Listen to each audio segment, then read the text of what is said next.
Shakespeare के drama Romeo और Juliet के बारे में आप लोगों ने तो सुना ही होगा, जिसमें रोमियो की एज होती है 17 साल और जूलियट की एज होती है 14 ईयर।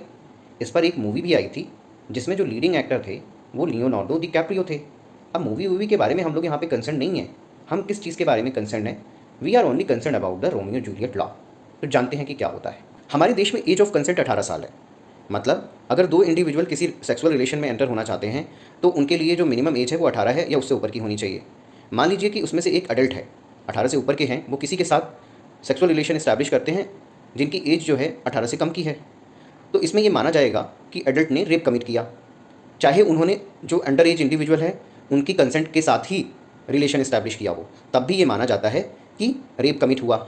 अभी सुप्रीम कोर्ट में एक पीआईएल गई है जिसमें पिटिशनर ने डिमांड करी है कि बाकी देशों की तर्ज पे इंडिया में भी रोमियो जूलियट लॉ एप्लीकेबल होना चाहिए। मतलब अगर कोई अंडर एज इंडिविजुअल है, 18 साल से कम के हैं, और कोई एडल्ट है, 18 साल से ऊपर के हैं, बट दोनों के बीच में गैप बहुत ज़्यादा नहीं है, 3 या 4 साल है, तो ये रेप की डेफिनेशन में नहीं आएगा। तो ये एक एक्सेप्शन है जो बहुत सारे देशों में एप्लीकेबल होता है। इसी को बोलते हैं रोमियो जूलियट लॉ। मतलब एज ऑफ कंसेंट में एक्सेप्शन दे दिया जाता है उन इंडिविजुअल्स के लिए जिसमें से एक अडल्ट है और एक अंडर एज है, बट दोनों के बीच में एज गैप बहुत कम है।